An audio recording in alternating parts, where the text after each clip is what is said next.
really wanted to cover this. There's been news widespread about this, and I thought we would include it for those people who might have just missed this. But on the 11th of February 2025, a new Scottish tartan was registered on the Scottish Register of Tartans.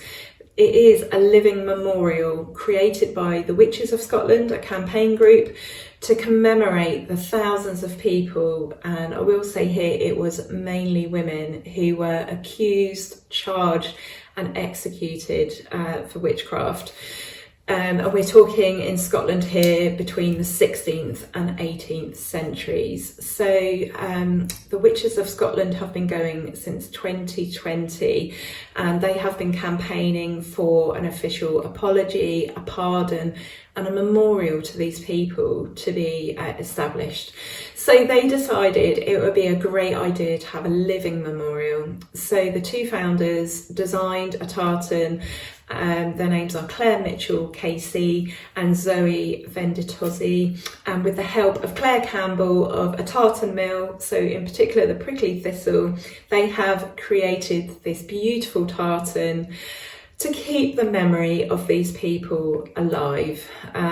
Their designing of it has been so clever. It is extremely symbolic. So there are 170 threads in the tartan, which stand for the 173 years that the Witchcraft Act was in force.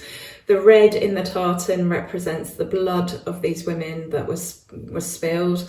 The grey represents the ashes that these poor women were reduced to, and the black represents the dark times of this period. It was an extremely dark time. There was a lot of fear, there was a lot of anxiety about witches and demons and evil spirits, and then these women were being paraded in front of people as evidence of witchcraft, and we can only imagine what they must have looked like, you know, after they'd been tortured into a confession before they were then executed. The pink represents the legal tape binding the files and the documents then and now. For some reason I found that particularly moving. The idea that they had incorporated the colour of the tape binding the documents, and the white represents what the campaign is trying to do, what they hope to achieve. So an official pardon, an official apology, and then the memorial. But in the meantime, they have made this living memorial, and the thread count encodes the years 1563 to 1736, which is when the Witchcraft Act was in place. I thought it was absolutely beautiful and really, really moving. Yeah, I'm getting quite emotional now. Having seen the reproduction, the dramatisation of the witch trials only 2 weeks ago, this feels particularly poignant talking about this, and very, very emotional. And it is supposed to be seen as a conversation starter. Clare Mitchell, she has put forward the idea that when people say, oh, is that your tartan?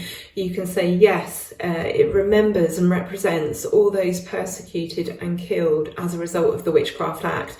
And then, you know, you can share their stories. So I'm not sure exactly when it will be available, but keep an eye out. It's called the Witches of Scotland Tartan, and I think it is a really, really fitting memorial. It's beautiful. So if I can get myself together without crying, we'll do some cards now.